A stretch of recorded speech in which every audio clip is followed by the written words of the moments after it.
ने रविवार को जॉर्डन स्थित अमेरिका के 20 सैनिक ठिकानों पर हमला किया। ईरान के इस हमले में 2 सैनिक मारे गए, 1 लापता हो गया। अब ईरान ने दावा किया है कि इसकी खुफिया जानकारी उसे जॉर्डन से मिली है। नमस्कार, मैं हूं आपके साथ ममता तिवारी और आप देख रहे हैं न्यूज़ 18 का डिजिटल प्लेटफॉर्म। ईरान और अमेरिका की लड़ाई में नया मोड़ आया है। ईरान की इस्लामिक रिवोल्यूशनरी गार्ड का दावा है कि अमेरिकी ठिकाने पर हमला करने में जॉर्डन की पुलिस ने तेहरान की मदद की। रविवार 19 जुलाई को ईरान की सेना ने जॉर्डन में अमेरिका के कम से कम 20 ठिकानों पर हमला किया। इस हमले में अमेरिका को काफी नुकसान पहुंचा है।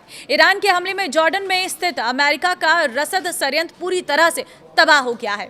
तेहरान के दावे के मुताबिक जॉर्डन की सेना ने इस्लामिक रिवोल्यूशनरी गार्ड को अमेरिकी ठिकानों के बारे में खुफिया जानकारी दी। खुफिया जानकारी मिलने के बाद ईरान ने ड्रोन से इन ठिकानों पर ताबड़तोड़ हमला किया। हमले का वीडियो सोशल मीडिया पर तेजी से वायरल हो रहा। वॉल स्ट्रीट जर्नल के मुताबिक जॉर्डन में जिस तरीके से ईरान ने अमेरिकी सैन्य ठिकानों पर सटीक हमला किया है, उससे अमेरिका हैरान है। अमेरिका को लग रहा था कि चीन की खुफिया रिपोर्ट के आधार पर यह हमला किया गया है, लेकिन अब इस्लामिक रिवोल्यूशनरी गार्ड के बयान ने जांच की दशा बदल कर रख दी है। हालांकि जॉर्डन की सेना ने इसको लेकर कोई टिप्पणी नहीं की। रिपोर्ट के मुताबिक जॉर्डन की तरफ से ईरान को अल अजराक वायु सेना अड्डे के बारे में जानकारी दी गई। यहीं पर अमेरिका ने अपना सैन्य ठिकाना बना रखा था। जॉर्डन पर ईरान के हमले में 2 सैनिक के मरने की खबर है, वहीं 1 लापता भी है। अमेरिका ने इसको लेकर कुछ नहीं कहा है। इससे पहले ईरान के हमले में अमेरिका के 1 सैनिक इराक में मारे गए हैं। अब तक जंग में अमेरिका के करीब 20 सैनिक मारे जा चुके हैं। वहीं अमेरिका का कुवैत, कतर और बहरीन का सैन्य ठिकाना बर्बाद हो चुका है। वॉशिंगटन पोस्ट की सैटेलाइट इमेजरी आधारित जांच के मुताबिक ईरान के हमलों में खाड़ी और पश्चिम एशिया में मौजूद अमेरिकी सैन्य ठिकानों पर कम से कम 228 जांचें और सैन्य उपकरण क्षतिग्रस्त या नष्ट हुए हैं। अमेरिका और ईरान के बीच तनाव फिर चरम पर है। शांति समझौते के बावजूद दोनों देश युद्ध की ओर बढ़ रहे हैं। हॉर्मुज़ स्ट्रेट पर कंट्रोल, परमाणु कार्यक्रम, तेल सप्लाई टकराव के केंद्र में है। ईरान मानता है कि रणनीतिक दबाव बढ़ाकर ही वो अमेरिका को अपनी शर्तों पर नई बातचीत के लिए मजबूर कर सकता है। अमेरिका ने इसी साल फरवरी में इस लक्ष्य के साथ युद्ध शुरू किया था कि वो ईरान के इस्लामिक रिपब्लिक शासन को उखाड़ फेंकेगा या फिर उसे एक ऐसा अमेरिकी फरमान मानने पर मजबूर कर देगा जो उसके परमाणु कार्यक्रम और क्षेत्रीय दबदबे को खत्म कर दे। लेकिन युद्ध का नतीजा अमेरिका की उम्मीदों के उलट रहा। इस युद्ध ने ईरान को एक बड़ी रणनीतिक जीत दिला दी। वो थी हॉर्मुज़ स्ट्रेट पर कंट्रोल।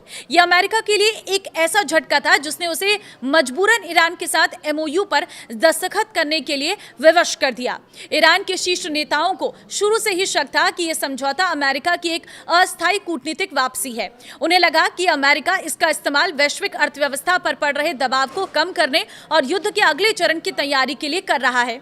ईरान का यह शक तब और पुख्ता हो गया जब अमेरिकी राष्ट्रपति JD वेंस ने सार्वजनिक रूप से कहा कि राष्ट्रपति डोनाल्ड ट्रंप को यह समझौता इसलिए पसंद आया क्योंकि इससे अमेरिका को अपने घटते राजनीतिक तेल भंडार को फिर से भरने का समय मिल जाएगा। ईरान के पास अपने शक को सही साबित करने के लिए कई पुख्ता सबूत भी थे। ईरान की सीज की गई संपत्तियों को बहाल नहीं किया गया। अमेरिका की मध्यस्थता और इजराइल और लेबनान के बीच हुए समझौते में ईरान की युद्ध विराम की मांगों को पूरी तरह नजरअंदाज कर दिया गया।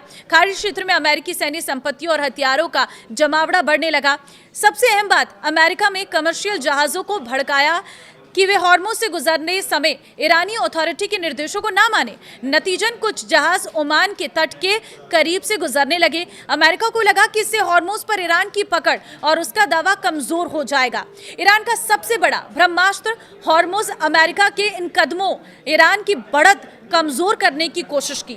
ईरान के मौजूदा शासकों का मानना है कि अगर वे शांत बैठे रहे तो अमेरिका उन पर दबाव और बढ़ाएगा। अमेरिका को रोकने और एक ठोस परमाणु और आर्थिक समझौते के लिए मजबूर करने का एकमात्र तरीका आक्रामक होना है। ईरान हॉर्मुज़ स्ट्रेट पर अपने कंट्रोल से किसी भी कीमत पर समझौता नहीं कर सकता क्योंकि यही भविष्य की किसी भी बातचीत में उसकी सबसे बड़ी ताकत है। अमेरिका का पलटवार पिछले हफ्ते पूर्व सुप्रीम लीडर अली खामेनी के जनाजे में उमड़ी भारी भीड़ ने तो ईरानी नेतृत्व को यह विश्वास दिला दिया है कि देश की जनता हॉर्मुज़ के मुद्दे पर उनकी आक्रामक रुख के साथ खड़ी है। हॉर्मुज़ अब ईरान में एक राष्ट्रवादी मुद्दा बन चुका है। इसी समर्थन के दम पर ईरान ने अमेरिकी योजनाओं को विफल करने के लिए ओमान के तट के करीब 2 ऑयल टैंकरों पर हमला कर दिया। ईरान के इस शक्ति प्रदर्शन के जवाब में अमेरिका ने आक्रामक बमबारी अभियान शुरू कर दिया। ईरान का मास्टर प्लान। हैरानी की बात यह है कि ईरान युद्ध के लिए पहले से तैयार था। ये उम्मीद है से जल्दी शुरू हो गया, लेकिन तेहरान इसमें अपना फायदा देख रहा है। ईरान का मानना है कि अगर युद्ध होना ही है तो ये अमेरिका के पूरी तरह से संगठित होने और ग्लोबल इकोनॉमी के सप्लाई चेन झटके से उभरने से पहले हो जाना चाहिए।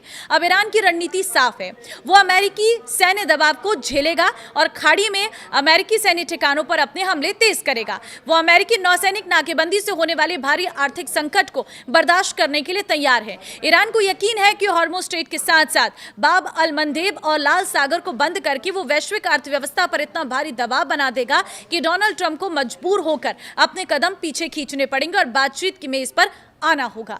तो अब आपको क्या लग रहा है, क्या यही सामान्य स्थिति रहने वाली है? अपनी राय जरूर दें। नमस्कार।